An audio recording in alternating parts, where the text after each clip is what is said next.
Hello again, everyone. Edwin Learnard back once again. In this YouTube astrological segment, I'm going to be dissertating and talking about Chiron in major adverse aspect to Jupiter in a natal horoscope. As most of you know, Chiron is associated with the wounded healer. It is an element or aspect in our charts, natal charts, that we often accentuate and emphasize strongly with others, but we may have difficulty in doing this for ourselves or helping ourselves in this manner. And I think a lot of this is attributed to overcompensation, often due to the fact that we might be very well maybe expending so much time and energy helping others in this manner that we often neglect ourselves in this. So I look at Chiron as a generational, as far as its impact, like a generational planet. It's basically, it's classified as an asteroid or planetoid, but it traverses a sign on average for 4 to 5 years, roughly, as far as the average time it goes through a sign. So I look at its significance a lot more connected with the house that Chiron is in, as opposed to the sign that it resides in, though the sign can flavor the house placement a little bit. So anyway, first thing I look at when somebody has Chiron in major adverse aspect to Jupiter in their natal horoscope, I think this could indicate perhaps this person has experienced some kind of emotional wounds by putting maybe too much faith in the wrong thing. It could be somebody that had problems in their church or their congregation might have experienced some kind of emotional wounds connected with that, perhaps through traveling, long distance traveling more specifically.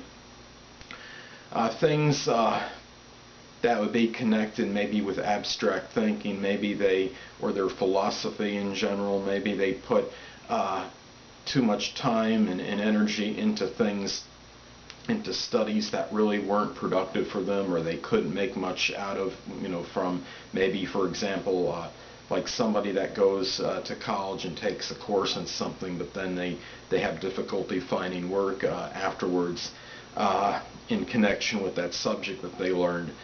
This could be a person that might experience emotional wounds just through things that are connected with the truth in general, things that were discovered that they were maybe devastated by. And a lot of this could depend on the house placement and the sign, not as much a sign, the house placements of Chiron and Jupiter of this person may have a conflict in helping others with their emotional wounds, perhaps maybe due to the fact that they're emphasizing the things that are associated with Jupiter, or maybe problems that they had that were connected with Jupiter, such as philosophy, their religion, their higher education, the long distance traveling, things that were connected with their thinking, their general way of thinking, with their philosophy, with their abstract thinking.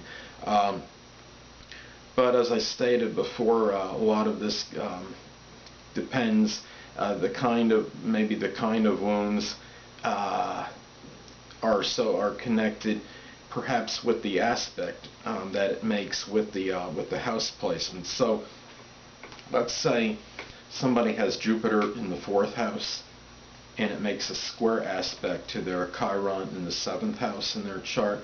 Well, this could be somebody that may put a lot of emphasis on the home matters, which would be indicated by the Jupiter in the 4th, maybe overindulgence in these matters, and perhaps it caused some kind of sorrow or some kind of emotional wounds connected with their relationships. Maybe this person was dominated. It could be dominated by home-related matters, maybe things connected with their own emotional security, and the home life in general. Maybe it caused a distraction and they weren't able to have maybe the relationships they wanted to some degree, and the relationships or some relationships I should say may have been detrimental to this person. Now let's take another example. Let's take somebody that has Chiron in the 12th house of secret sorrows and restrictions and limitations, and let's say it makes a square aspect somebody that has Jupiter in the 9th. Perhaps this person might have experienced maybe some sorrows, or maybe the things that were connected with the Jupiter in the 9th house, their emphasis on religion, philosophy, maybe even their in-laws. There might have been such an emphasis on this that maybe it caused maybe some, I guess you could say, some emotional wounds connected with their private life, which is indicated by Chiron in the 12th, and it could indicate that these things might have been difficult for him or her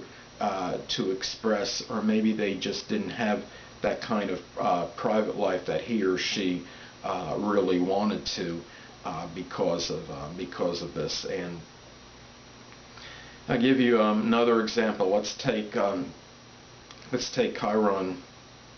in the take it in the 1st house, and let's say it makes an opposition to Jupiter in the 7th house. Now, Jupiter in the 7th can be somebody that puts a strong emphasis on their relationships, and Jupiter is good for the most part. It's known as the great benefic, but it could indicate where things are expanded, are enlarged immensely.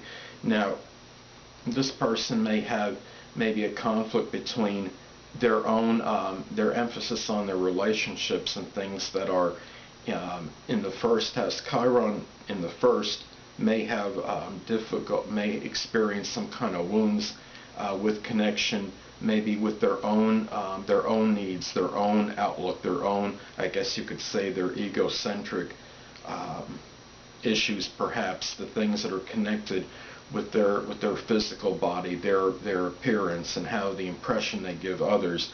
This person might have had put too much emphasis on the relationships and maybe overdid it, or which may have been a contributing factor maybe to maybe some wounds that are hitting the person very personally. So anyway, people, that'll conclude this YouTube astrological segment for Chiron and major adverse aspect to Jupiter in a natal chart. Stay tuned next time, where I'll be dissertating and talking about Chiron conjunct Saturn in a natal chart. 2 things I want to get with you on before I head out. Firstly, the stars may impel but do not compel. And secondly, never isolate any single astrological element, aspect, planetary placement, position, configuration, influence, or what have you, and make an analysis of a person, astrologically speaking, based on this alone. Because a person astrologically is the sum of all their components in their natal chart, and not just one. Until next time, people, stay well.